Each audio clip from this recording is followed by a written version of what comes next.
Flaxo Radio, amplificando ideas.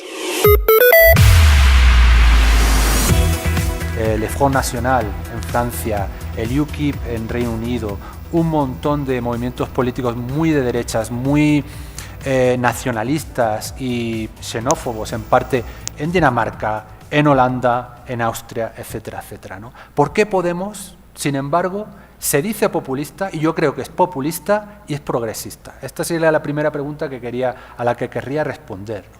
La segunda es ¿qué tipo de populismo representa Podemos? Una pregunta que obviamente está ligada a la anterior, ¿no? ¿Qué tipo de populismo está haciendo Podemos? ¿O qué es el populismo para Podemos, al fin y al cabo, ¿no? Porque Podemos, al contrario de estos otros movimientos populistas, y lo vamos a ver ahora, Podemos es un populismo reflexivo. O sea, ellos son expertos en populismo. No son de repente un líder al que nosotros clasificamos como populista. No sé, a Donald Trump o a Marine Le Pen. Decimos, Donald Trump está actuando como un líder populista o Marine Le Pen está actuando como un líder populista. Ellos actúan como líderes populistas que se han leído un montón de literatura sobre populismo y eso es muy interesante. Es un populismo reflexivo, yo creo. Tercera pregunta. ¿Qué papel juega el contexto español para entender qué es Podemos? O sea, si nos ponemos a hacer una genealogía, el concepto de genealogía que uso es el de Foucault. Una genealogía es una historia con un montón de historias en la que no hay un sujeto trascendente. Es decir, esto no es una dialéctica en la que la economía lo determina todo, desde el punto de vista más marxista. Esto es una genealogía, básicamente, ¿no? Entonces, en la genealogía de este movimiento político, Podemos, obviamente el contexto político, social, económico, cultural, nacional, histórico español, juega un gran papel, ¿no? Pues, ¿qué tipo de papel juega, ¿no? Y la cuarta pregunta es, ¿cómo es, por la que básicamente estamos aquí, pero necesitamos de las anteriores preguntas para contestarla, es cómo es la relación de Podemos con los medios de comunicación o la relación de Podemos con la llamada mediatización, ¿ok? Bueno, he utilizado varios niveles de análisis para contestar a estas preguntas, ¿no?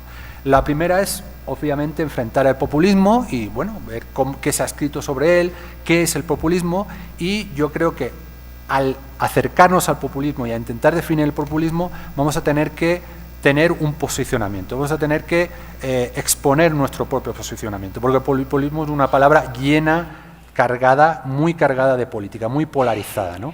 El segundo nivel de análisis es lo que yo llamo la cuasi-crisis orgánica española. Estoy utilizando un término gramsciano, básicamente como lo utiliza Gramsci, y le estoy poniendo el cuasi delante. Ahora lo explicaré por qué. La tercera es la transformación del sistema mediático español, que ha sufrido una transformación crítica y crucial en los últimos 10 años. Lo he cerrado en 2014 porque es el momento en el que aparece Podemos, ¿no? Y la cuarta es la genealogía en sí de Podemos, como un populismo progresista antes y después del 15M.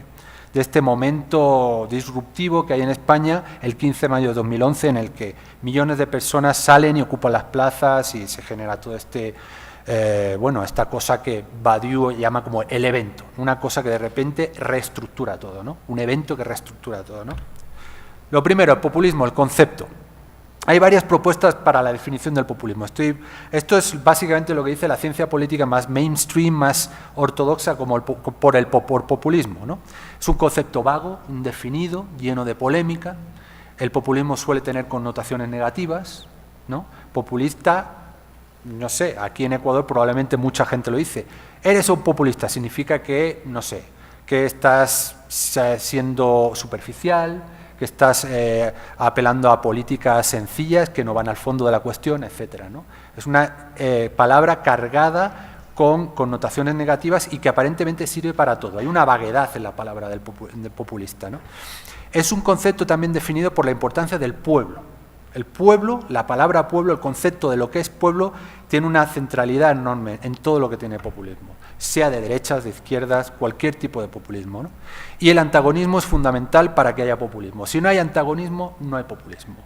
Si no hay una lucha entre el pueblo y aquellos que supuestamente traicionan al pueblo, no hay populismo. De acuerdo a esta gente, a Menis y Sorel, dos franceses muy interesantes, ¿no?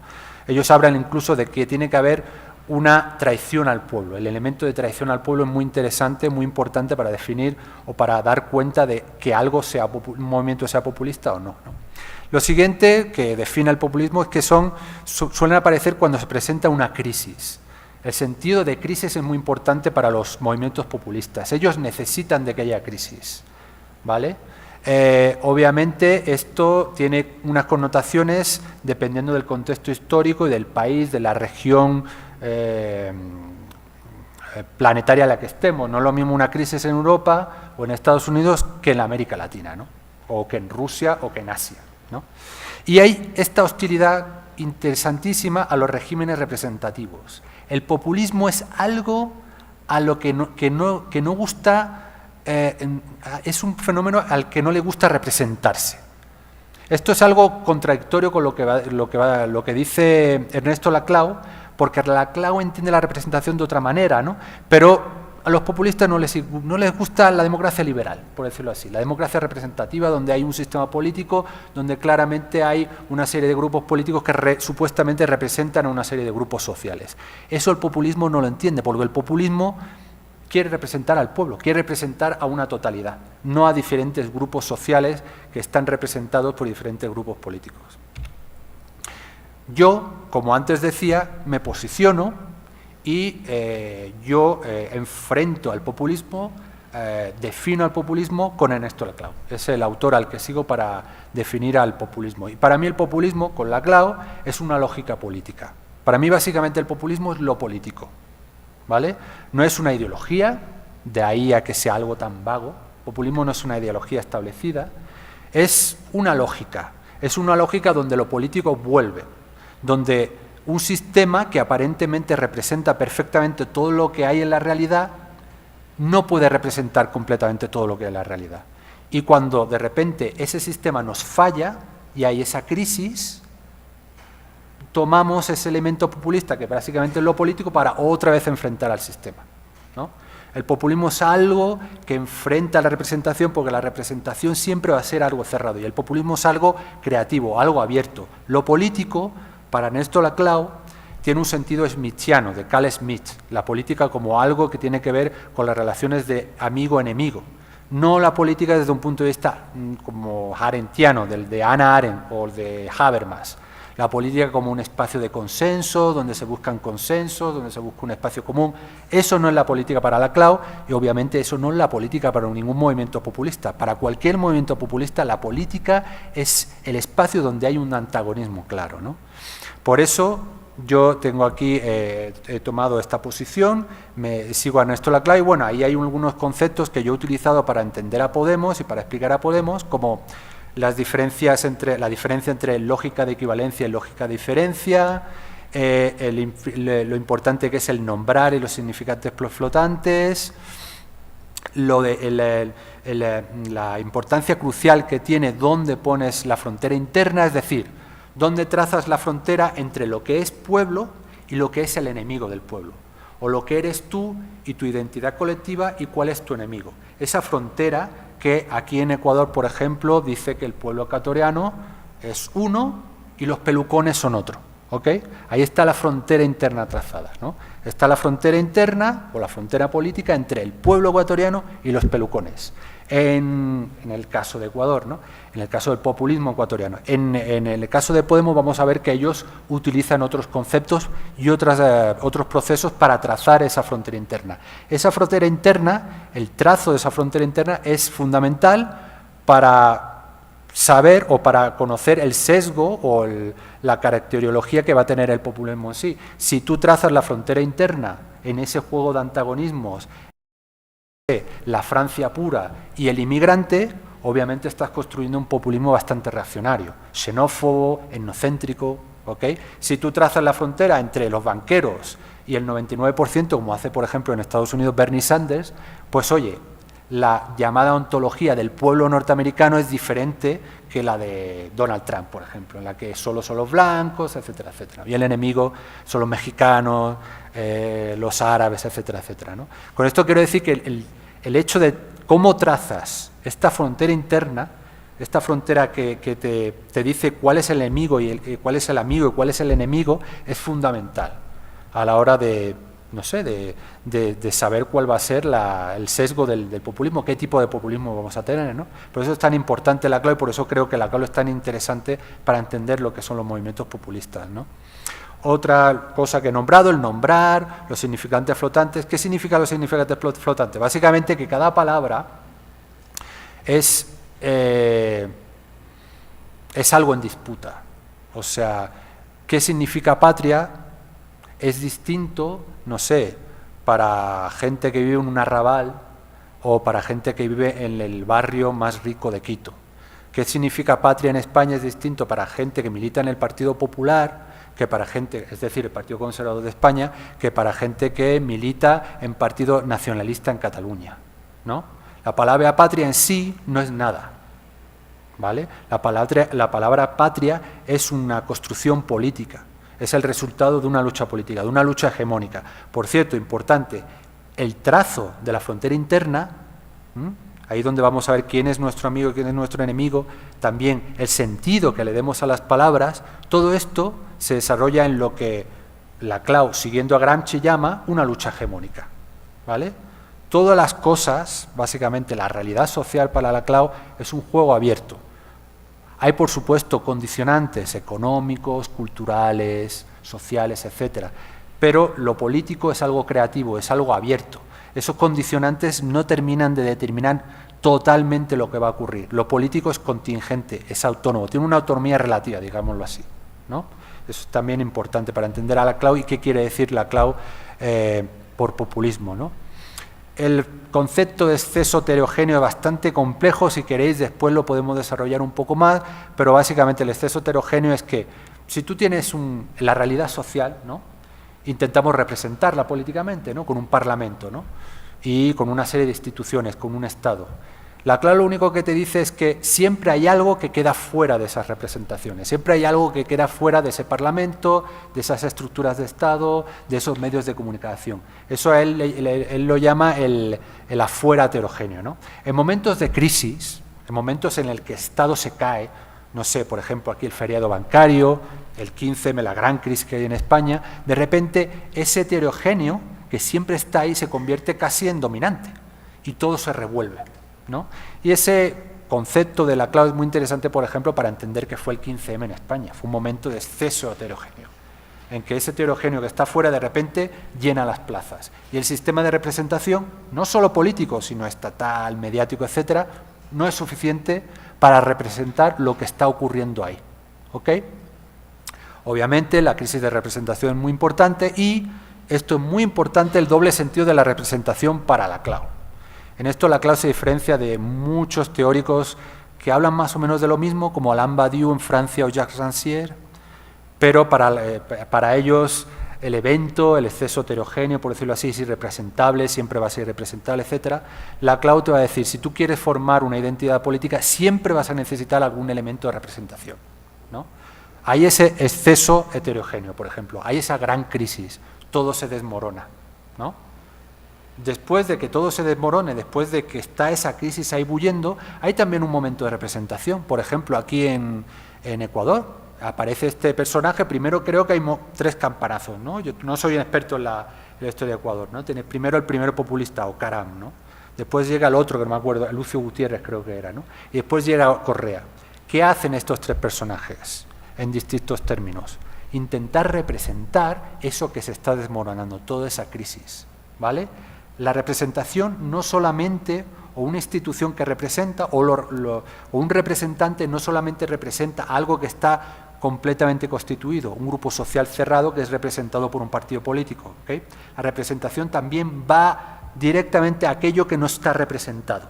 Tiene un doble sentido. La representación representa, o el representante representa algo que ya está constituido, y el representante constituye, ¿okay? Esto es muy importante porque el líder populista normalmente constituye identidades políticas, le da sentido a ese magma de gente, de ideas, de identidades que aparentemente no tiene sentido. Esto es muy importante porque ocurre en casi todos los movimientos populistas y lo vamos a ver también en el español. Otros marcos teóricos que yo utilizo para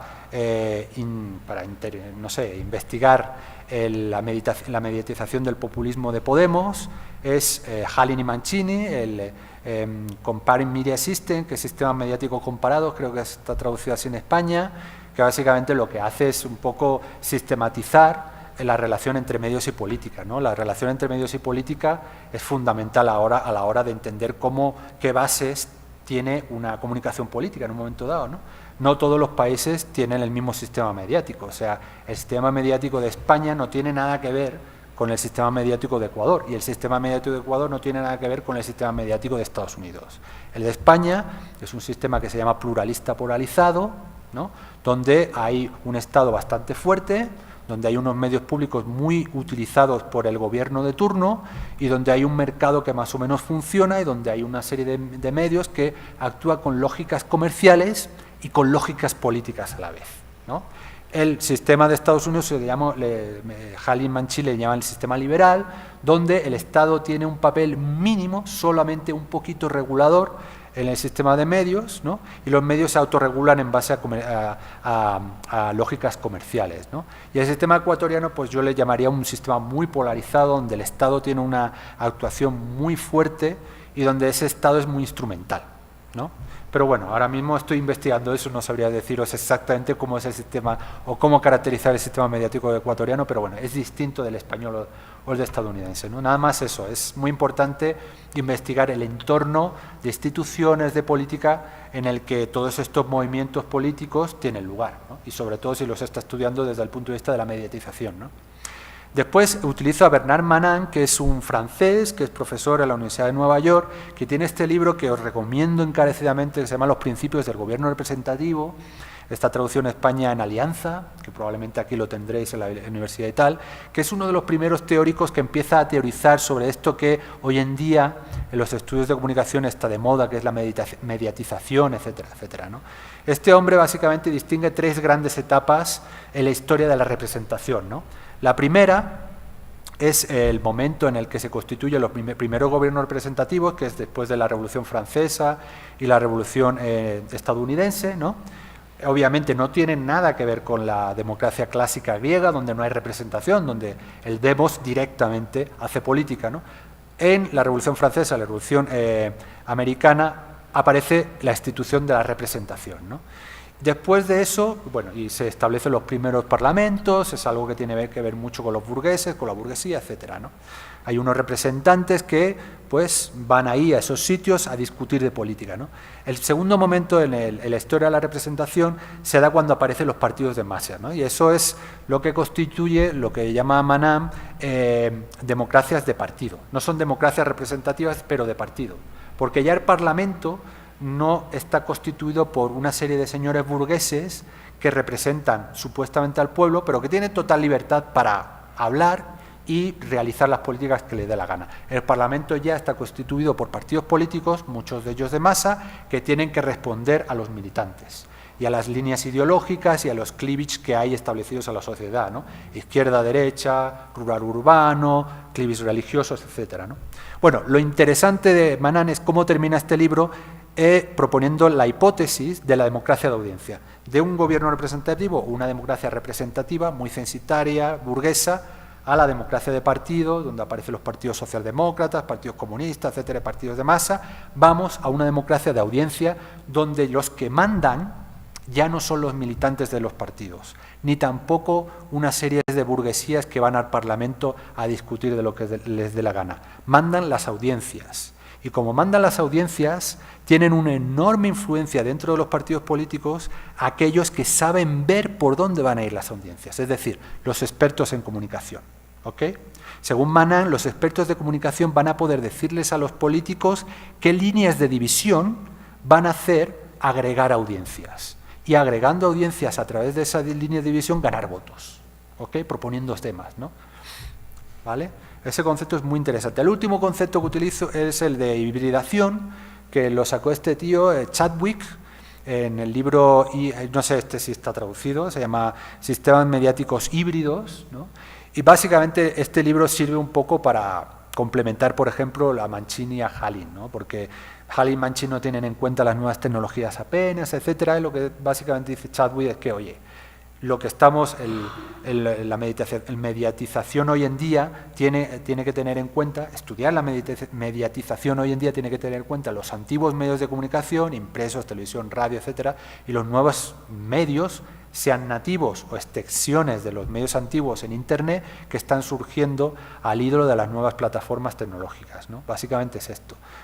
Hoy en día las elecciones o la agenda no se marca simplemente por la prensa, no se marca simplemente por la televisión, se marca por la prensa, por la televisión y por Twitter y por Facebook, ¿no? Clarísimo ahora mismo, por ejemplo, en Ecuador, cómo está marcando la agenda, en cierto sentido, las cosas que va diciendo Rafael Correa por ahí, ¿no?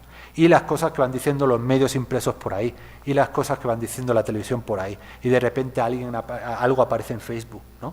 Esto es el concepto de hibridación, ¿no? Bueno, importantísimo para entender de dónde surge Podemos y por qué surge Podemos, y es la crisis española, la crisis que básicamente he puesto 2014 ahí, pero bueno, todavía continúa, ¿no? Esta crisis yo creo que es sistémica, es una crisis que nos toca a todos. Aquí es distinta, porque aquí las bases económicas son distintas, pero en Europa y Estados Unidos básicamente yo creo que es una crisis que está ahí larvada, que tiene que ver con el neoliberalismo, cómo se implantó el neoliberalismo en Europa y Estados Unidos, etcétera, etcétera. En fin, mi tesis aquí, o mi hipótesis aquí, que yo creo que tengo evidencias, es que la crisis española no solo es una crisis económica. Es una crisis económica, es una crisis institucional y es una crisis de identidad nacional. ¿Vale? Es una crisis, y esto es lo que yo propongo, cuasi orgánica en el sentido gramsciano. ¿Por qué digo cuasi orgánica y no orgánica? Porque, según Gramsci, una crisis orgánica es cuando todo, absolutamente todo, se desmorona, cuando casi ninguna institución del Estado tiene la confianza de nadie, ¿ok? Cuando ni el ejército, ni, no sé, ni ningún servicio social, ni nada tiene la confianza de nadie, cuando el consenso social se ha roto completamente. Entonces hay una crisis orgánica. ¿Qué pasa en España? Hay instituciones que pierden muchísima confianza, pero hay otras instituciones que se mantienen fuertes. Por eso no es orgánica totalmente la crisis española. Hay instituciones en las que los españoles confían muchísimo, como la sanidad pública, como la seguridad social, como la educación. Ese tipo de instituciones tienen un apoyo completo por parte de la población española. Hay otras instituciones que no.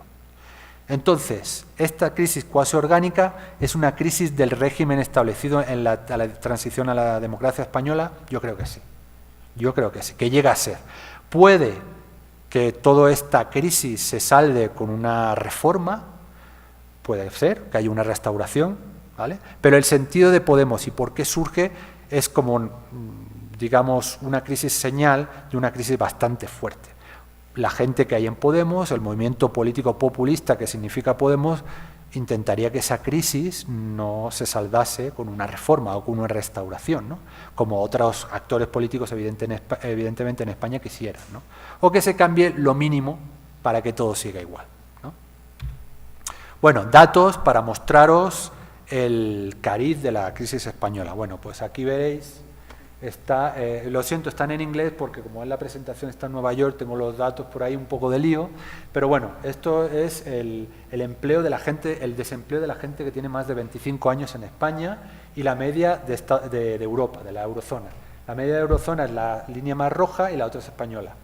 Como veis, hay ahí está disparado el desempleo en la gente que tiene menos de 25 años. O sea, eso significa pobreza, eso significa falta de recursos, eso significa mucho cabreo, mucha indignación en los menores de 25 años. Obviamente, esta imagen del desempleo se parece mucho en casi todos los tramos de edad. La eurozona tendría también una línea más o menos ascendente y las otras españolas irían hacia arriba. El único país que tiene datos similares es Grecia, en el entorno europeo. ¿Okay? Confianza en las instituciones financieras, confianza en los bancos. En 2005, el 50 y pico % de la población española confiaba en los bancos. En 2012, menos del 20% de la población española confía en los bancos. ¿Okay? Obviamente los bancos son una institución en un país. ¿Okay? Esto es muy interesante. Esto es una encuesta que hace el CIS, el Centro de Investigaciones Sociológicas, en el que pregunta a los españoles todos los años cuál cree usted que es el mayor problema de España, ¿no? Bueno, pues hasta 2011 justamente la gente normalmente, pues entre 2009, cuando empieza la crisis, la gente normalmente siempre respondía al terrorismo, la crisis económica, yo qué sé, sí, las razones X que tenía la gente y que la gente consideraba que eran los mayores problemas de España. De repente, con la crisis, los partidos políticos, los políticos y el gobierno empiezan a estar entre los mayores problemas de los españoles, ¿ok? Obviamente los partidos, el gobierno son instituciones, ¿no? La monarquía, que aparentemente era, bueno, pues no sé, la institución más valorada para los españoles durante muchísimos años, se desploma también. Como veis aquí, bueno, pues se tenía un notable, ¿no? En España las calificaciones son de 0 a 10 y un notable está muy bien, o sea, teniendo en cuenta que tienes a mucha gente en el País Vasco, en Cataluña, que es independentista, etcétera, y hay mucha gente en España que es republicana. Yo soy republicano, ¿no? Pero entre 1990 y 1995 muchísima gente, aún así, decían, el rey está muy bien, es un tipo que lo hace muy bien. Bueno, todo esto se desploma. Y este dato es de 2015, pero bueno, te habla de lo que ha pasado antes en España, ¿no? España, junto a Estados Unidos, es uno de los países de la OCDE donde menos se confía en los medios de comunicación, ¿ok? O por lo menos en los medios de comunicación institucionalizados. Porque las dos barritas, la barrita que está más baja es la confianza en general en los medios de comunicación, ¿ok? Medios de comunicación de noticias, ¿no? Y la otra es la confianza en mis propias fuentes, es decir, por ahí por donde te informan, los amigos, el Facebook, el Twitter, etcétera, etcétera. Los medios antiguos o medios institucionalizados pierden confianza, ¿no? Es decir, la crisis española es una crisis multidimensional, es una crisis económica, es una crisis institucional, es una crisis nacional también, ¿no? Esto es cómo se siente, ¿ok?, un militante del Partido Popular. El Partido Popular es el partido más españolista. Bueno, pues los militantes del partido, o los simpatizantes, perdón, del partido más españolista de España, de ellos solo un poquito más del 30% se siente más español que otra cosa. Esto, obviamente, en Ecuador, o en Estados Unidos o en Francia, la gente se quedaría completamente boba. Diciendo, pero bueno, ¿cómo no te sientes ecuatoriano? Pues eres ecuatoriano y ya está. En España eso no es así. No es así. La gente se siente española, pero también castellana, española pero gallega, española pero catalana, española pero de mi pueblo, etcétera. Hay un tema ahí, un componente de una crisis nacional que lleva a España desde el inicio del siglo XIX, básicamente, ¿no? Pero ahí está esa crisis. Incluso para los más españolistas de España no tienen tan claro que simplemente sean españoles, ¿no? Estos son los simpatizantes del PSOE, como veis. De los simpatizantes del PSOE, casi menos del 20% se consideran solo españoles, ¿no? Y estos son los catalanes. Como veis aquí, a partir de 2011 y 2012 se disparan las opiniones a favor de la independencia. Directamente ellos no quieren ser españoles. Probablemente no se sienten españoles, obviamente, ¿no? Y no quieren ser españoles. Es decir, la crisis española no solamente es una crisis económica, no solamente es una crisis institucional, es una crisis también que tiene que ver con, digamos, como una crisis más larga que se cerró en falso con la transición, digamos, ¿no? Se cerró en falso con la transición. España es un Estado plurinacional, al fin y al cabo, por mucho que se diga, y bueno, pues ahí lo tenemos, ¿no? Importante para explicar a Podemos también es la transformación del sistema mediático español. Ha cambiado muchísimo, muchísimo en los últimos años, ¿no? Aquí tenemos las 4 fases, básicamente, del sistema mediático español en los últimos años, ¿no? La primera es la fase de hegemonía del PSOE, donde Televisión Española y Prisa son los actores hegemónicos, o los que forman opinión, los que marcan la agenda, o los que ayudan al gobierno a marcar la agenda, etcétera. La segunda, hay un interregno conservador, donde Televisión Española y Antena 3, que es parte del Grupo Planeta, juegan un papel, pero no lo juegan del todo, porque eso se cae con la crisis del 11M y el 13 de marzo. Hay una etapa de modernización, regularización y pluralismo en la era Zapatero, donde de repente este énfasis regulador que tuvieron ustedes aquí en Ecuador se vivió un poquito en España también con Zapatero. De repente llegó un presidente que quería regular los medios, que quería intentar aumentar la pluralidad del sistema de medios del país, y este fue Zapatero. Sin embargo, ese intento de modernización, de transformación hacia el pluralismo del sistema de medios español se fue un poquito al garete, no funcionó. Y hubo esta contrarreforma, que es el sistema de medios básicamente caracteriza un poco el sistema de medios que hay ahora en España, que data básicamente desde 2011 y que yo creo que se define por la fragmentación e hibridación, ¿no? Grupos multimedia y crisis, ¿no? Hoy en día, y esto es para saber quién marca la agenda o cuáles son los grupos importantes hoy en día en España, ¿no? Pues A3 Media, Antena 3, La Sexta, La Razón, Mediaset, Telecinco 4, Media Pro, porque estos proveen de contenidos, radios, nativos digitales, y esto es importante. Ni Prisa, ni muchísimos medios impresos, ni Televisión Española marcan la agenda ya. La marcan casi nada. Es decir, nada. Es decir, si Prisa está en contra de Podemos, por decirlo así, como estuvo en contra de Pedro Sánchez, no pasa nada, le da igual a la población española. Y eso ocurrió clarísimamente, por ejemplo, hace poco. Y con Podemos ha ocurrido. Igual con muchísimos medios impresos, igual con Televisión Española, ¿no? No marcan nada. Aquí, por ejemplo, yendo un poquito más a la composición estructural del mercado de medios en España, vemos por qué Prisa y por qué los medios impresos cada vez pintan menos. Esta línea naranja que veis ahí, que cae, son los medios impresos. La gente ya no lee medios impresos en España, no lee periódicos, casi nada. La gente lee los periódicos o sigue las noticias por Internet, que es la línea amarilla que va para arriba. Y la gente sigue escuchando la radio y viendo la televisión, ¿vale? Es decir, los grupos multimedia que estén ahí ubicados son los que van a tener más poder a la hora de marcar la agenda, de influir sobre los partidos políticos, etcétera, etcétera. ¿Ok? Bueno, vamos ya a Podemos, a la genealogía de Podemos de antes y después del 15M. Básicamente, ¿qué es Podemos, no?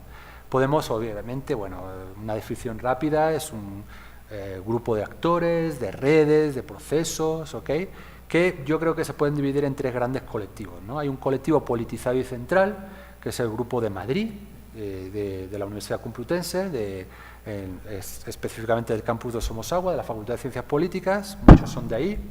Hay un colectivo no politizado y hay un colectivo politizado periférico o nacionalista, como lo queréis llamar, que no está en Madrid, está en Andalucía, en Cataluña y el País Vasco. Y también está el papel de los círculos, que yo creo que se ha desdibujado bastante, ¿no? Este es el cartel electoral de Podemos en las primeras elecciones, las elecciones al Parlamento Europeo en 2014, ¿no? Aquí veis perfectamente la composición de Podemos y básicamente ha quedado un poquito así, aunque yo creo que se ha ido centralizando cada vez más, ¿no?, hacia ese grupo de Somosaguas que representa Pablo Iglesias. Ahí tenéis a Pablo Iglesias, el de la corbata, profesor de universidad, viene de ese grupo central, de Somosaguas, de políticas. Tenéis a Pablo Echenique, científico del CSIC. Obviamente este hombre no estaba politizado antes del 11M probablemente y se decide meter en política, ¿no? Hay muchísima gente que ha hecho eso. Ese es un colectivo que forma parte de Podemos, ¿no? Ya probablemente ya todos están politizados, ¿no?, pero en el inicio era así. Y ahí Teresa Rodríguez, tenemos por ejemplo Teresa Rodríguez, que viene de Andalucía, y Lola Sánchez de Asturias, ¿no? Son gente que no son de Madrid, ¿no? Son los tres colectivos que forman Podemos y que están por ahí dentro de Podemos siempre, ¿no?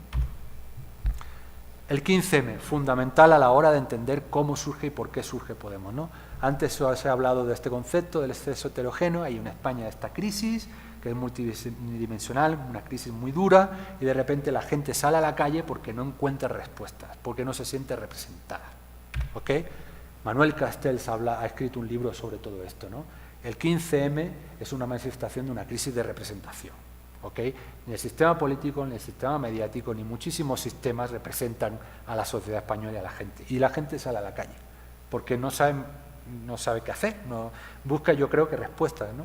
Hay una indignación transversal, ¿ok? No son simplemente la clase obrera o los gays y lesbianas o yo que sé, o cualquier grupo de identidad, es todo el mundo, o sea, básicamente todo el mundo, ¿no? Y hay efectos inmediatos, hay una movilización local enorme, hay por ahí estudios empíricos, cuantitativos, que te muestran una curva de incremento de la movilización política y social desde 2011 que es impresionante en España. O sea, de estar así como plano, la gente sale y se moviliza muchísimo después del 11M. Hay una movilización social enorme, pero hay una parálisis política. Meses después del 15M, el Partido Popular, el conservadurismo, gana las elecciones por mayoría absoluta. Es decir, no hay una traducción en términos políticos de lo que pasó en el 15M. Hay una traducción en términos de movilización social, pero no en términos políticos. Y bueno, aquí está la cuestión, ¿no? Cómo traducir en términos políticos lo que parece que es irrepresentable, ¿no? Y aquí aparecen esta gente que ha leído a la CLAO, esta gente que ha ido a América Latina. ¿Okay? Y esto es fundamental a la hora de entender cómo Podemos se enfrenta a esa crisis de representación. ¿Okay? He puesto, esto lo he titulado Lenin va, obviamente no Lenin Moreno, sino Lenin el bueno. Lenin va a Seattle, vuelve a Madrid y luego visita Quito. Ese es el recorrido intelectual de muchísima gente de Podemos. Yo puedo decir que hasta el mío, ¿sabes? Porque yo estudié ahí, básicamente. Antiguamente, si eras un tipo de izquierdas en España, pues, no sé, podías militar en las Juventudes Comunistas, eso era militar en Izquierda Unida, en el Partido Comunista, ¿no? Era bastante cool entre ciertas juventudes en España, ¿no? Y después de eso ya el comunismo se puso, dejó de estar de moda y se puso de moda Seattle, ¿no? Todas estas manifestaciones masivas que empezaron en Seattle en 1999, ¿ok? La gente sale a la calle a manifestarse en contra del FMI y de toda esta gente, ¿no? De todas estas instituciones, ¿no? Pues este es el recorrido que hacen Pablo Iglesias, Errejón y toda esta gente y todo el núcleo politizado de Podemos. Esta gente, muchísimos de ellos han estado militando en antiguos partidos de izquierda, se han desvinculado de estos partidos de izquierda, se han vuelto arte globalizadores, se han puesto a leer a Negri, a Har, Imperio y todas estas cosas, han escuchado a Manu Chao, todo este movimiento, y de repente, por cuestiones casi de supervivencia profesional, se tienen que venir a trabajar a América Latina y entran en contacto con todo esto, ¿no? Entran en contacto con la realidad aquí de Ecuador, lo que está pasando en Venezuela, hablo de los años 2000, lo que está pasando en Argentina, y como dice Pablo Iglesias, estas cosas del mundo global y yo qué sé, vamos a crear un imperio, no se sabe muy bien cómo, para terminar con el FMI y tal, todas estas historias extrañas terminan desdibujándose y se vuelven populistas. O sea, la conexión latinoamericana con Podemos es fundamental para entender cómo Podemos enfrenta la crisis de representación de España, básicamente, ¿no? Y aquí pues he puesto esta foto con Correa, ¿no? Así para que lo veáis más, no sé, identifiquéis un poco con esta historia, ¿no? Y aquí pues hay frases de Iglesias. En América Latina supimos que se podía ganar. Esto es fundamental, porque tú cuando ibas a estos eventos globalización, etcétera, cuando habías estado militando en esos grupos y tal, siempre habías vivido en la minoría, siempre habías vivido como un marginado de lujo, que después puedes integrarte en el mercado, convertirte en un ejecutivo, lo que sea, o un profesor universitario, ¿no? Pero al fin y al cabo eran experiencias marginales, que no tenían ni la más mínima influencia en el sistema político, ¿no?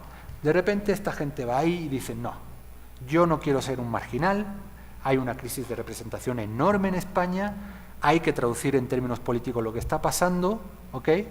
Y no podemos seguir haciendo lo mismo que estábamos haciendo, porque con eso no traducimos políticamente lo que está pasando. Y nada, y utilizan esta doble representación de la CLAO. Dicen, no, nosotros vamos a representar eso que es irrepresentable, ese pueblo que está por ahí medio desarticulado, que ha salido a las plazas y tal, nosotros lo vamos a representar, ¿no? Y bueno, ¿cómo se representa eso, no? Pues obviamente siguiendo todas estas técnicas populistas. Los pelucones, ¿ok? Yo soy el pueblo mío, no sé qué, yo soy el legado de Alfaro, no sé qué, toda esta historia que es muy reiterativa aquí en el discurso de Correa, ¿no? Pues en España es la casta, ¿no? Son los pelucones, ¿no? Aquí tenéis, esto es una aplicación para jugar en Android, en iPhone y iPad, ¿no? Y ahí puedes utilizar esto es 2014, ¿no? Podías utilizar a Pablo Iglesias como un superhéroe y, no sé, pues atacar a los malandrines, que son los banqueros, políticos corruptos, todo este tipo de gente, ¿no? La casta, pero lo interesante de esto es que la casta te sirve, ¿ok?, para representar lo irrepresentable, pero te sirve para decir, la casta, nosotros, la gente, la casta, ¿ok? Y utilizando esa técnica populista, esa estrategia populista, por decirlo así, pues esta gente empiezan a tener una enorme simpatía, enorme. En las encuestas de opinión, en las encuestas de intención de voto, se dispara la intención de voto a Podemos, se dispara, y están utilizando estas técnicas. La casta, el establecimiento de un antagonismo progresista, esto es, ya os lo dije antes, ¿no? Una cosa es que utilices este antagonismo y otra cosa es que utilices, yo qué sé, el Islam, como hace Marine Le Pen en Francia, ¿no? O el resto de Europa, como hace el UKIP en Gran Bretaña, o los mexicanos y los árabes, como hace este tipo, el Donald Trump en Estados Unidos, ¿no? Aquí no, aquí aparece un populismo de izquierdas, ¿no? Y bueno, la realidad plurinacional española hace que el proceso de culturalización de los conflictos, esto si queréis lo podemos discutir al final, sea distinto. Es decir, aquí esta hipótesis que tengo yo y tal es que España, tal y como se plantea España en términos de qué crisis ha tenido, de es un país plurinacional, es un país también posautoritario, que ha tenido una crisis, una dictadura hace poco, es difícil que en España, o sería muy difícil que en España apareciera un populismo etnocentrista, un populismo de derechas. Es muy difícil. ¿Por qué? Porque no tienes una nación victoriosa. En España tú no puedes decir vamos a hacer a España grande otra vez, como dicen en Francia, en Estados Unidos o en Gran Bretaña. ¿A qué? Vamos a volver al siglo XVII. ¿Sabes? ¿Qué España grande hay? ¿La de Franco? No, ¿no? ¿O anterior a la de Franco? No. No funciona en España ese concurso, porque es un país plurinacional, posautoritario. ¿Ok? Entonces, por eso funciona este populismo, ¿no? Eso le diré a los americanos en Nueva York, sobre todo, ¿no? Esto es la nueva frontera interna que ha trazado este año. O sea, de la casta, ahora se ponen a hablar de la trama en España, ¿no? La casta era pues toda esta gente, los banqueros, etcétera, que está por ahí, que traiciona al pueblo, son una gente que como vampiros, que viven de nuestra sangre pero no hacen nada, viven de las palancas, etcétera, ¿no? Este concepto está un poquito más desarrollado. No simplemente se trata de un grupo social traidor, etcétera, sino de una relación política, un tipo de relaciones entre políticos y empresarios, ¿ok? Que vienen, que bueno, Podemos lo teoriza desde el siglo XIX, toca ahí la transición, etcétera, etcétera. Interesante, el personaje, el autor que desarrolla este concepto, o en el que se basa el grupo de Podemos para desarrollar este concepto de la trama, es un tipo que estudió también aquí, creo que la Flaxo, de hecho, que se llama Rubén Juste, tiene ese libro que se llama IBEX 35, una historia herética del poder en España. ¿Okay? Y la trama, pues son toda esta gente. Por ejemplo, allá arriba está Felipe González, expresidente del gobierno, también amigo de Carlos Slim, el dueño de Claro, y está, en fin, un tipo que está relacionado con todas las altas instancias de las corporaciones multinacionales y tal. Juan Luis Cebrián, que es el consejero delegado del Grupo Prisa, también que se rodea de fondos de inversión y Goldman Sachs y todas estas historias. Jordi Pujol, expresidente de Cataluña, un tipo muy corrupto, como se ha demostrado últimamente. En fin, este tipo de personajes. Hay políticos y empresarios, ¿no? Esto también es importante para entender qué es Podemos, ¿no? Como antes os apunté, Podemos es un populismo reflexivo. No es de repente un tipo que empieza a decir cosas y esas cosas empiezan a tener sentido para una gente, ¿no? Como pasa con, insisto, Donald Trump. Donald Trump yo no creo que se haya leído más de un libro en su vida, ¿no? No es nada reflexivo. Probablemente el Bannon que es el teórico populista de Donald Trump, sí, desde otro punto de vista, ¿no? Pero Donald Trump no, ¿no? Esta gente sí. Mira, Íñigo Rejón, el número 2 de Podemos hasta hace poco, ahora en fin, no es el número 2, pero sigue ahí. Pues ha colaborado con Chantal Mouffe, que era la esposa de Ernesto Laclau, es un tipo que es un experto en populismo desde el punto de vista de Ernesto Laclau. Su tesis doctoral fue sobre la victoria del MAS en Bolivia, en fin. O sea, otra vez la conexión latinoamericana que les da esas técnicas para representar lo irrepresentable tras la gran crisis de representación en España, ¿no? Esta es una traducción de los significados flotantes muy brillante de Íñigo Rejón. ¿Qué son los significados flotantes, ¿no? O significados vacíos, ¿no? Bueno, las palabras son como las colinas en un conflicto armado. Esto lo dice mucho Íñigo Rejón, ¿no? Hay que conquistar las colinas para ganar la guerra. Es decir, tienes que conquistar las palabras. Tienes que darle un nuevo sentido a lo que significa patria, a lo que significa democracia, a lo que significa la gente, ¿no? Quitarles la palabra España a la derecha, quitarles la palabra patria a las derechas, quitarles las palabras, yo qué sé, público, ¿no? Que lo público es malo, es bueno, vamos a hacer que lo público sea bueno, ¿no? No que sea visto como algo malo, ¿no? Esa es la batalla que plantea Íñigo Errejón, ¿no? Y ahora vamos a lo que es el populismo mediático en sí, ¿no? De estas experiencias latinoamericanas, esta gente que tiene este recorrido o este itinerario intelectual, bueno, aparte de todo esto, de todas estas experiencias, esta gente son expertos en medios de comunicación. Son expertos. Es decir, siguiendo la teoría de Bernard Manin, en Podemos, ¿cómo se diría? Los funcionarios del partido, ¿no? ¿Ok? Un partido político ortodoxo, pues tienes a un montón de gente que va haciendo carrera, ¿ok?, para llegar a la cúspide del partido, pero esta gente normalmente sabe poco más que del hecho de hacer carrera dentro del partido, es decir, gente que es bastante pobre intelectualmente, normalmente, en casi todos los partidos. No sé aquí cómo funciona, pero en Europa es así, porque no tienes tiempo para leer ni nada, tienes tiempo para intrigar, para ir subiendo dentro del partido, así ocurre. ¿Qué haces entonces cuando estás en la cúspide del partido para ganar elecciones, tener un discurso teórico y tal? Contratas a expertos, etcétera, etcétera, ¿no? Utilizando think tanks, cosas de ese tipo, ¿no? ¿Qué pasa en Podemos? Ellos son los expertos, ¿ok? Tienen su think tank que fundaron ahora, tienen una fundación, no sé qué tal, pero ellos mismos son expertos. No necesitan un experto mediático alrededor, ellos mismos son gente que sabe perfectamente cómo enfrentar a las audiencias, cómo crear audiencia. Y aquí esto es una cosa que a mí me parece muy interesante, que es que dos autores tan distintos, porque Manin es un típico autor francés, liberal, vamos, ha escrito cosas en contra del populismo, no le gusta el Mélenchon, en fin, Manin apoyó a Macron. Este tío no tiene nada que ver con la Clau, Bernard Manin. Simplemente es un teórico político que, bueno, que tiene muy buenas ideas, un tipo serio y ya está, pero no tiene nada que ver con la Clau. La Clau, en fin, apoyó a Cristina Fernández de Kirchner, no tienen nada que ver los dos personajes. Ahora bien, hablan de lo mismo.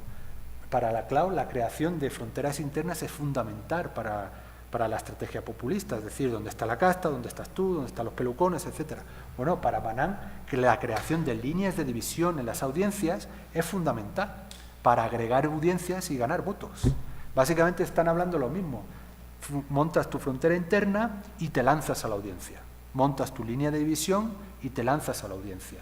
Y como esta gente de Podemos también son muy inteligentes en términos de utilización de nuevas tecnologías, etcétera, hacen esto que considera Manin que también es muy interesante, muy importante en la democracia de audiencia, es decir, que uno lanza las líneas de división a las audiencias, es decir, vamos a hablar ahora de el aborto, ¿no? Vamos a hablar ahora de los derechos de los gays, vamos a hablar ahora de el muro, ¿no? Estas líneas de división se lanzan para ganar votos. Sabes que siempre va a haber alguien que no te va a votar, ¿ok? Pero el punto es que esa línea de división sirva para ganar la mayoría de los votos, para crear la mayoría de audiencia, ¿ok? Bueno, cuando lanzas esta línea de división, como tú eres experto, como tú tienes estos expertos en medios de comunicación, tienes esa capacidad de acción y reacción, ¿no? Esto también lo tiene la gente de Podemos. Lanzan una línea de visión, lanzan un nuevo concepto, etcétera, y ven qué sucede. Si eso no va bien, se vuelve para atrás, se cambia, etcétera. No pasa nada, ¿sabes? No es que simplemente uno lance una frontera, una línea de antagonismo y se quede ahí. No, se mueven y la van moviendo desde un punto de vista estratégico, ¿vale? Si ves que no te funciona, si ves que están cayendo tus votos, que no estás creando audiencia, la cambias, ¿ok? Por eso puse que es un populismo experto y reflexivo, ¿no? Aquí imágenes de esta gente. Ahí tenéis a Pablo Iglesias en su programa, que es un programa entrevista que se llama La Tuerca, entrevistando a Chevènement, que es el líder del Podemos de Francia, de la France Insoumise. Básicamente están siguiendo los mismos patrones, yo creo, pero más complicado porque ahí tienen un populismo de derechas y el contexto francés es muy complicado. Monedero, otro personaje de Podemos, también en un programa de televisión que tiene, otro programa de televisión que tiene Pablo Iglesias, que se llama Foro Apache, de tertulias políticas. Ahí Pablo Iglesias con un tipo que es crucial para entender cómo se generan los contenidos en España, que se llama Jaume Roures, para que os hagáis una idea, es el productor de muchas películas de Woody Allen, pero es trotskista y por lo visto pues tienen muy buena relación y han hecho muchas cosas juntas. Es decir, no solamente se trata de ser experto, también hay estas relaciones materiales entre actores que son importantes también. Y abajo tenéis a la alcaldesa de Barcelona, Ada Colau, con Pablo Iglesias, y atrás este tipo que se llama Eduardo Rubiño, que es un tipo muy inteligente, que es el experto, es el encargado de redes de Podemos. Es decir, cuando lanzan estas líneas de división, estos espacios de antagonismo, etcétera, etcétera, este tipo y su equipo es el que se encarga de decirle a Pablo Iglesias o quien esté hablando en una televisión, por ejemplo, en tiempo real, oye, esto no está gustando, cambia el discurso. Esto pasa, eso se hace. Eso es la hibridación, ¿ok? No simplemente uno tiene una estrategia así muy sólida y la vas a aplicar y se acabó, no, esa estrategia la vas cambiando, ¿ok? Bueno, aquí ya voy terminando, Podemos ha sido el generador de audiencias desde sus inicios y eso se puede ver empíricamente, ¿no? Cómo las audiencias van contestando al surgimiento de Podemos, ¿no? Hay dos grandes canales en España, que se llaman en abierto, en la TDT, que se llama la Sexta y la 4, en los que Podemos aparece mucho, ¿ok? Hay otros canales donde Podemos no aparece casi nada, ¿no? Bueno, pues abajo veréis esas líneas que van subiendo para arriba, son los canales donde Podemos aparece, ¿ok? Y todo lo que representa el mundo de Podemos, son canales más progresistas, etcétera, van ganando audiencia. Y los canales que están arriba van perdiendo audiencia. Son canales en los que Podemos o no aparece en absoluto o el signo de los programas que hay, la línea editorial, etcétera, etcétera, no es progresista, es más conservadora, etcétera, etcétera. Es decir, lo que planteo aquí, también muy interesante, no sé, para la discusión, y es que no hay unas lógicas comerciales puras, no hay unas lógicas políticas puras, siempre hay lógicas que son comerciales, políticas, a lo mejor un poquito predominantemente comerciales, un poquito predominantemente políticas, pero siempre se mezclan, ¿ok? Por lo menos en el caso español, ¿ok? Es decir, Podemos genera audiencia, eso hace que las cadenas de televisión ganen más dinero, ¿ok? Eso también tiene limitaciones, ¿no? Llega un momento dado que Podemos puede convertirse en un actor político incómodo y aunque ganes dinero, dejas de ganar dinero simplemente porque hay que parar ese fenómeno. Eso puede ocurrir también, ¿ok?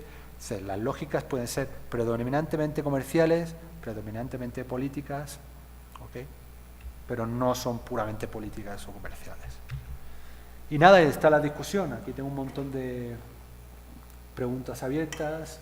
El contexto del populismo progresista, otra vez insisto, porque por la plurinacionalidad y pasado autoritario español, la distinta culturalización que ha habido en España, importante el sistema mediático y el populismo, cuál es la relación entre sistemas mediáticos y populismo, hay algún tipo de sistema mediático que, no sé, produce un tipo de populismo o hace más proclive al populismo, no sé, una cuestión que me hago, ¿no? Otra vez en Podemos los expertos son políticos y los políticos son expertos, el factor político contingente es muy interesante, el momento Lenin, es decir, si esta gente no son esta gente que es experta, que ha leído a la Clau, etcétera, etcétera, ¿qué hubiera pasado si no hubiéramos tenido estos personajes? Lo político es contingente, depende también de que haya unos actores que se lancen a la batalla política. Si no hubiéramos tenido esta gente, ¿qué hubiera pasado? No lo sabremos, ¿no? Pero lo político siempre es contingente, ¿no? El momento Lenin, ahora la audacia de lo político, ¿no? Que eso obviamente cuantificarlo es muy complicado. Y bueno, propuestas de estudios cuantitativos, ¿no? Un estudio de caso siempre yo creo que es el primer paso para ya después ponerse a hacer un poquito más de estudios ya buscando correlaciones estadísticas y todo eso, ¿no? Bueno, pues se pueden hacer análisis de audiencias alrededor de Podemos, la evolución, la composición, se puede hacer análisis comparativos de audiencias, se pueden hacer análisis de contenido sobre temas claves, buscando correlaciones estadísticas, y se puede hacer un análisis de contenido sobre populismo reaccionario y populismo progresista, etcétera, etcétera, ¿no? Y nada, y esta es, ya me callo, ya he estado más de una hora, yo qué sé, lo siento. Bueno, gracias, Manel. No te he cortado porque estaba viendo un poco. estaba viendo un poco la reacción de la sala y viendo un poco el recorrido del discurso. Muchas gracias, Manel.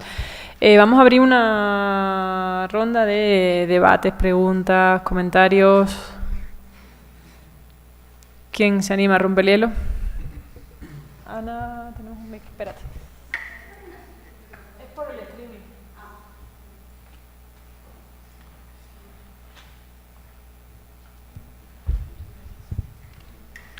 Hola, un gusto, mi nombre es Ana Díaz. Yo quisiera hacer una observación con lo que pasa en nuestro país al respecto. Me parece muy interesante el abordaje que haces de Loclo y de esta estrategia de marcar las fronteras internas, ¿no?, que se plantea.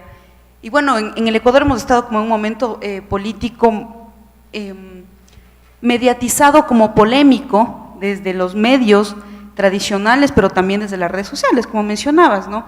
Esta suerte de antagonismo que viene desde nuestro expresidente y el actual presidente, que en teoría venían desde la misma línea política y ahora están marcando esta línea de división, marcando estas fronteras internas.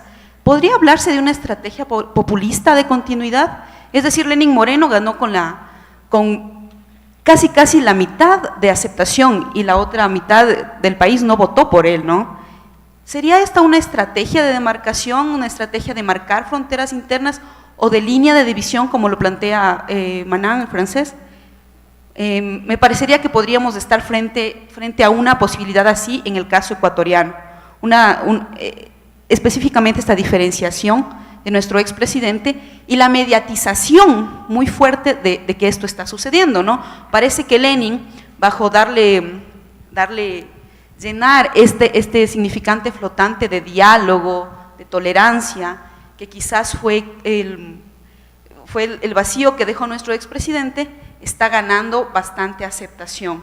Y esto se ha visto mediatizado, pese a que él no ha querido ser del todo figura mediática, ¿no?, pero se ve mediatizado desde las redes y desde los medios tradicionales, que serían los impresos y tal. Entonces, me parece que estamos frente a un caso similar, bastante coyuntural, en los primeros 100 días de gobierno de Lenín Moreno. ¿Cómo lo ves? Vamos a recopilar varias y después… Ahí, Magali. Hola, buenas tardes, mi nombre es Magali Valdés, igual soy de la Maestría de Comunicación. Había un hecho puntual en el imaginario español después del 15, incluso antes del 15M, literalmente decían muchos españoles que PP y PSOE eran la misma mierda. Sí. Al resurgir Podemos como el movimiento de movimientos en el escenario político español, pues gran parte, sobre todo la población joven y la contemporánea, tenía como la esperanza de que Podemos fuese a cambiar un poco la realidad progresiva y política del país. Sin embargo, hay otros elementos que pues permean esta situación, como la división interna entre Errejón e Iglesias, el hecho de que en las elecciones se hayan alejado un poco de la postura de izquierda, de referente de izquierda sobre Venezuela. Entonces mi pregunta es, en esa crisis de representación, ¿cuál es el estatus actual dentro del orden político de Podemos? Y luego también me gustaría, tomando en cuenta la vinculación que tienen con otros partidos como Izquierda Unida, tras la ruptura del Partido Comunista Español. Y la otra pregunta tiene que ver sobre, tomando como categoría el concepto de identidad ideológica de la CLAU, ¿cuál es la identidad, en qué escala ideológica se le podría ubicar a Podemos? Leía yo un artículo que publicaron en un portal venezolano que se llama Misión Verdad, que Podemos eran los nuevos hipster políticos. Entonces, esas dos preguntas. Gracias. Bueno, voy respondiendo a esta si quieres mientras… A ver, a la primera de… Hay una estrategia populista en Moreno. Bueno, siguiendo a la CLAU, y esta es mi lectura personal, no es un experto en política ecuatoriana ni nada, por lo poco que llevo aquí 2 meses, o sea… Siguiendo un poco la CLAU, lo que está haciendo Moreno es todo lo contrario a lo que hace un líder populista. Todo lo contrario. No creo que haya una estrategia populista en las estrategias políticas de Moreno. Moreno se está pareciendo más a un político ortodoxo del laborismo británico en los años 90. Se está pareciendo a Tony Blair. No hay populismo ahí. No lo veo. El populismo tienes que establecer antagonismos claros dentro de la sociedad, no rechazando a un líder político. O sea, sería populista si de repente Moreno dijera alto y claro, nuestro enemigo es la gente como Correa. Entonces habría ahí algún tipo de populismo, porque establecería un enemigo claro y una agrupación en torno a suya contra el enemigo claro. Ahí habría algo de populismo, pero eso no lo va a hacer Lenín Moreno. No creo que lo haga. ¿Sabes? ¿Por qué? Porque forman parte del mismo partido. O sea, yo creo que Moreno, no sé quién le estará, ¿cómo se llama? Advising, o sea, asesorando. Perdón, con tanto inglés. ¿Sabe? No sé quién le está asesorando, pero Podemos parece un político a la antigua usanza. Totalmente. Simplemente diálogo, tal. ¿Sabes? No veo ahí populismo. No hay político, no hay nada político ahí. Es más un tema de regular instituciones, ¿sabes? Algo así. Y a la siguiente pregunta, el estatus dentro de Podemos, pues yo creo que ha ido más a la centralización, ¿sabes? Ha ido más, y es un problema esto, ¿no? Es un problema, ¿sabes? Porque al principio te digo que hay estos tres colectivos, de los muy políticos, los nada politizados y los que están ahí dentro de los políticos. Yo creo que Rejón era el de los que quería siempre tener un gran colectivo de no politizados o de gente más abierta, muchas relaciones con la sociedad civil, ¿no? Como buscando un poquito ampliar ese juego de hegemonías, ¿no? Y Pablo Iglesias yo creo que estaba más... Claro, es que es complicado, ¿no? Porque Pablo Iglesias también tiene razón, porque Pablo Iglesias te dice, no, pero es que si nos ampliamos muchísimo puede pasar como con lo de Lenín Moreno. Queremos tener diálogo con todo el mundo, terminamos desdibujados y aquello se cae, puede que se caiga, se divida, etcétera, etcétera, ¿no? Entonces, pues el concepto trama, este nuevo revival populista, es la respuesta de Iglesias a esa crisis que vivió Podemos, al fin y al cabo. Esa es mi interpretación, ¿sabes? Estaba de acuerdo, yo creo que Rejón estaba de acuerdo en que no se puede mostrar demasiada centralización, hay que mostrar que es algo distinto, ¿sabes? Porque tú representas lo irrepresentable, pero te tienes que aparecer en algo irrepresentable. Si representas a lo irrepresentable, es decir, a los indignados, con un partido calcado del Partido Comunista o del PSOE, al fin y al cabo aquello se te va a caer, ¿sabes? En eso yo estoy completamente de acuerdo con Errejón, ¿sabes? Con la respuesta que dio Iglesias ante ese problema de que podría identificarse a Podemos con un nuevo PSOE, con esa respuesta también yo creo que fue una estrategia populista y yo creo que ese nuevo concepto, la trama y la moción de censura y tal, pues le vinieron muy bien a Podemos, porque ahora mismo, y tal y como el PSOE ha vivido su momento populista, su momento Jeremy Corbyn, ¿sabes? Y el PSOE está adquiriendo también estrategias populistas. O sea, yo creo que hizo bien Pablo Iglesias con lo de la trama y lo otro, porque si no hubiera sido la muerte de Podemos con el nuevo PSOE. Si hubiera ganado al antiguo PSOE, Podemos tendría ahora un 25% de intención del voto, seguro, con el antiguo PSOE, pero como ganó Sánchez, tuvo su momento populista el PSOE, ahora están los dos casi igual, ¿sabes? Y la escala ideológica...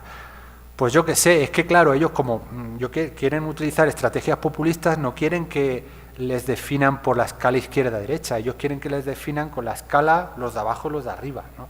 Entonces intentan evitar esa escala ideológica. Si tú preguntas en el CIS, etcétera, pues te dirán entre un 3 y un 4 sobre 10, una cosa así. Hay gente más socialdemócrata, gente tal... No es un partido excesivamente revolucionario, Podemos, pero claro, hoy en día...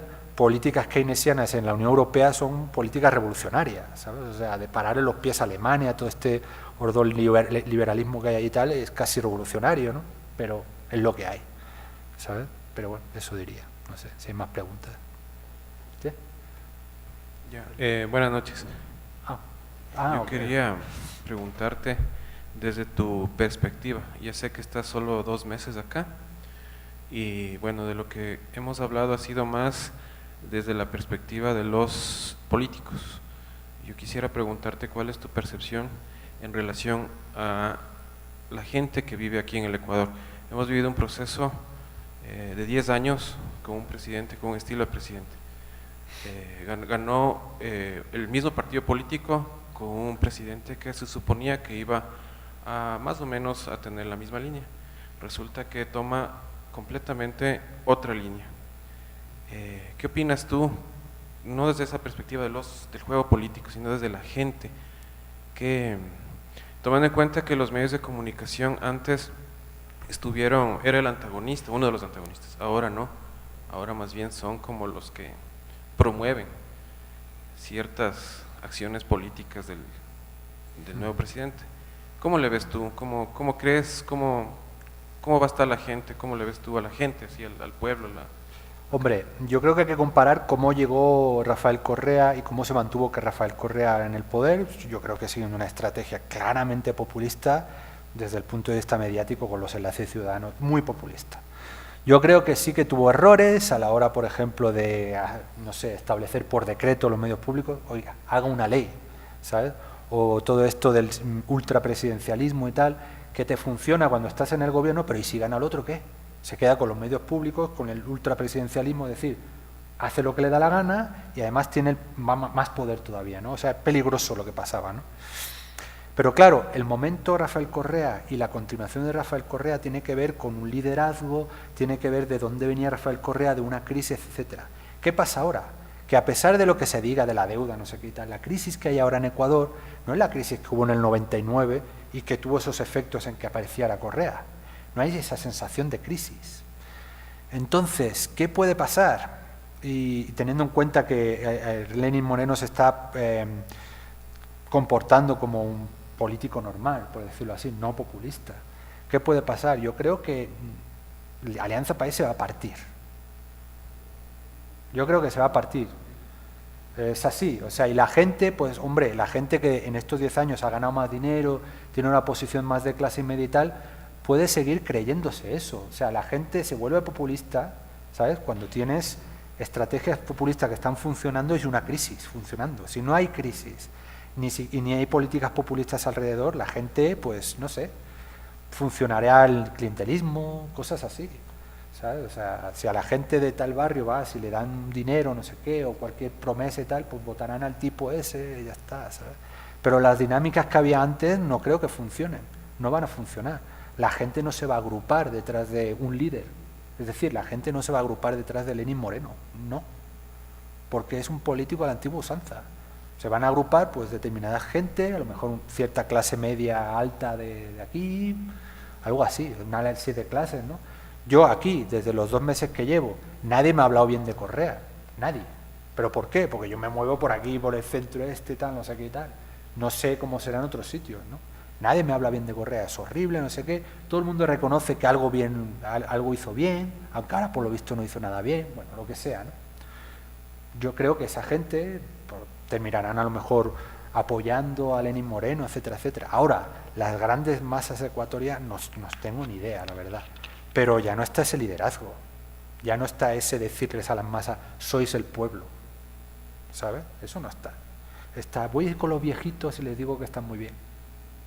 Eso no es la épica esa que hay populista de decirle a la gente, somos el pueblo, sois el pueblo y vamos a enfrentarnos a Chevron y no sé qué, y a los pelucones. Eso ya no está. Entonces, el elemento movilizador populista no existe. Yo creo que eso va... Yo no sé si cambiarán la estrategia política o lo que sea, porque esa sería mi pregunta, con lo poco que sé. Mi respuesta, perdón. Sí. ¿Cuál es su pronóstico del tema político electoral para Podemos de aquí a las próximas elecciones? Es decir, estoy preguntando, ¿Podemos puede llegar a ser gobierno en las próximas elecciones? Considerando que España ya tiene puntos de referencia, que antes no los tenía. Tiene puntos de referencia que no son propios, sino son en Latinoamérica, porque precisamente Podemos y todo ese grupo, en más o menos, estuvieron articulados a manera de consultorías, asesorías en Bolivia, en todo este grupo del ALBA, ¿no? Y fuertemente en Venezuela, que estuvo fuerte tiempo ahí Monedero, ¿no es cierto? Y obviamente Iglesias, que ha viajado por algunos países de Latinoamérica. Por tanto, los españoles ya tienen puntos de referencia respecto de qué probablemente podría hacer Podemos cuando sea gobierno. Con su análisis, su investigación, la pregunta es, ¿cree usted que puede ser gobierno Podemos en las próximas elecciones de España? Bueno, las próximas elecciones en España creo que son en 2019 o algo así, o sea, todavía queda tiempo. Y por lo que veo, yo creo que esta gente es lo suficientemente inteligente, te digo que Pero si son gobiernos en coalición con el PSOE, como están ahora mismo Podemos es gobierno en Madrid y en Barcelona y en muchísimas y ahora está habiendo una especie de experimento en la Comunidad Autónoma de Castilla-La Mancha entre Podemos y PSOE. Si Podemos llega al gobierno es junto al PSOE, en términos puramente pragmáticos, o sea, no va a haber ahora mismo un apoyo de, yo qué sé, del 35%, que es lo que se necesita en España para que Podemos sea un partido que tenga 140 diputados o algo así. Eso no lo hay, no lo va a haber. Básicamente por la demografía española. Si analizas un poco los votantes que tiene Podemos, los votantes que tiene el PSOE, el PP, etcétera, ves que los que tiene el PP y el PSOE son la gente mayor, etcétera. Obviamente esa gente se va a ir yendo por una cuestión puramente biológica, ¿no? Y si Podemos sigue aguantando, va a ir creciendo, va a ir viendo creciendo su voto. Ahora bien, la cuestión aquí es el PSOE. El PSOE, como básicamente ahí no lo he apuntado, pero en mi paper que voy a entregar si lo apunto, el PSOE, y esto lo dice muchísima gente de Podemos, es el partido central de España.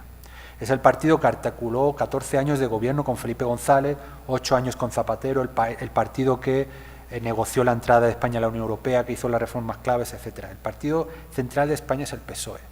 Y el PSOE vivió su momento populista. Y tienen ahora mismo un líder que más o menos sabe moverse en el entorno populista. Entonces, no creo que el PSOE vaya a ir perdiendo votos como lo estuvo perdiendo hasta hace nada. El PSOE se está recuperando y va a recuperarse entre la gente que tiene 30 años, la gente que tiene 40. Hasta hace nada el PSOE era el partido de los jubilados en España, como el PP. Pero ahora ya no. Ese es el gran problema de Podemos. El Podemos contaba con que el PSOE y el PP, por sus dinámicas internas y sus lógicas internas, se murieran. Como pasó en Grecia, como está pasando en Francia ahora mismo, el Partido Socialista francés se murió, Macron se morirá también, ¿sabes?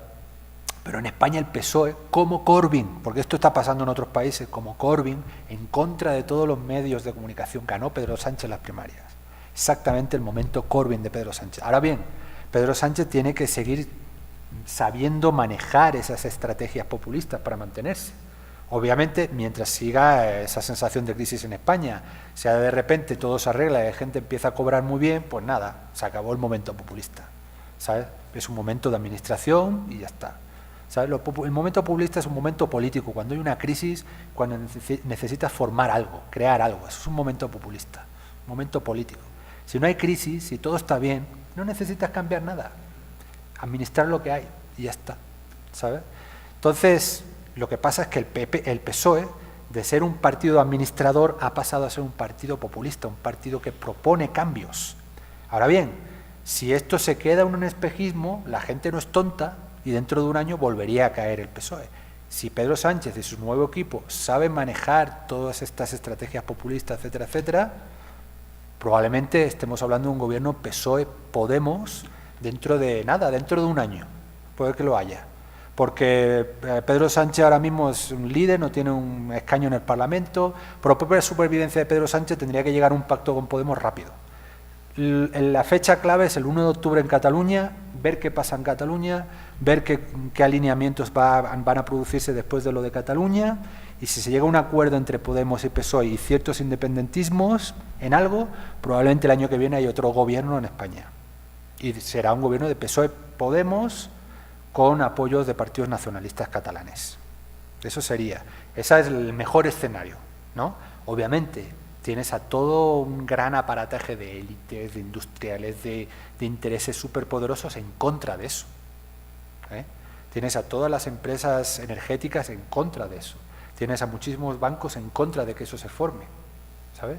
Pedro Sánchez está en medio, usando estrategias populistas para ganar votos y diciéndoles, yo creo, así, oye, yo controlo toda esta inflamación populista que hay y tal, y yo voy a gestionar esto, ¿sabes? Esto le está diciendo al poder, ¿no? Yo creo que puede que le salga bien al PSOE y puede que termine integrando toda esta crisis y tal, y haya una restauración pues del PSOE. Es que tiene esta lógica, puede que pase eso, y que el PSOE vuelva a ser el partido central, por suerte, o yo qué sé qué pasó, pero puede que vuelva a ser el partido central de España, ¿sabes? Y va a tener apoyos. Lo que pasa es que las élites en los países muchísimas veces son tontos, o no tienen buenos análisis, no entiendo a veces de qué manera ven las cosas, no sé cómo ven las cosas. Yo no entiendo muchísimos análisis de ciertas élites en España, en Francia, en Estados Unidos, porque no se enteran de lo que pasa, o sea, ¿sabes? Y terminan apoyando formaciones políticas, estrategias que no valen, ¿sabes? Pero bueno, como Hillary Clinton, por ejemplo, y fíjate la consecuencia de eso. Tenemos al loco ese ahí, por ejemplo, ¿no? ¿Sabes? Pero bueno, esa sería mi respuesta.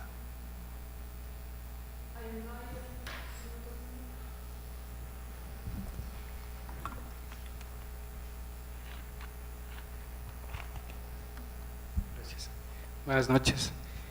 Felicitaciones por la presentación, estuvo muy buena.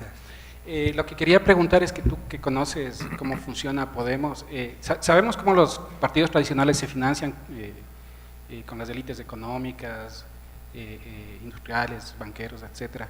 En un populismo como el caso de Podemos, que tienes que mover una maquinaria tan grande y además electoral, ¿de dónde vienen esos recursos? Pues los recursos vienen de dos fuentes, por decirlo así. Microcréditos que se piden a los simpatizantes, es decir, piden dinero a los simpatizantes dan dinero y ese dinero lo devuelven cuando se ha hecho la campaña electoral. Y por otro lado, los diputados de Podemos o los cargos públicos de Podemos tienen prohibido por su propio reglamento interno ganar más de 2.000 euros al mes. Entonces eso significa que un diputado en España suele llegar a ganar unos 5.000 euros al mes, pues tienes 3.000 euros que van al partido, ¿sabes? Eso es otra fuente de financiación. Y en España, como muchos partidos de la Unión Europea, los partidos políticos tienen financiación pública. Es decir, tres fuentes: financiación pública, los propios ingresos derivados de los cargos públicos de Podemos y los microcréditos que piden a los simpatizantes. Eso todo está en la página web de Podemos y lo puedes ver.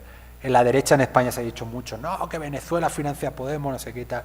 O sea, es absurdo. Sí, ellos han trabajado en Venezuela, no sé qué y tal, pero bueno, con $300.000 no montas un partido político, ¿sabes? Mucho más caro, de verdad, ¿sabes? Y esos dineros llegaron mucho antes de que existiera la idea de Podemos o algo de eso.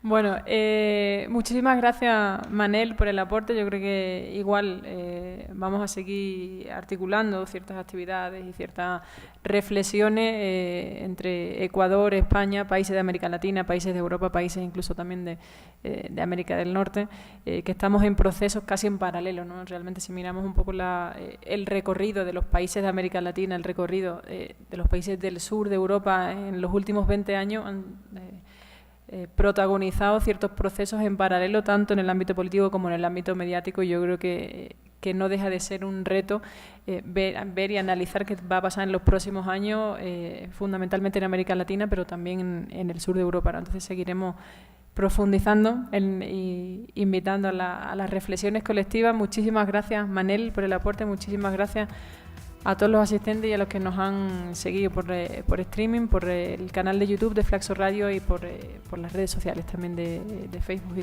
de Twitter de Flaxo Radio. Muchas gracias, chicos.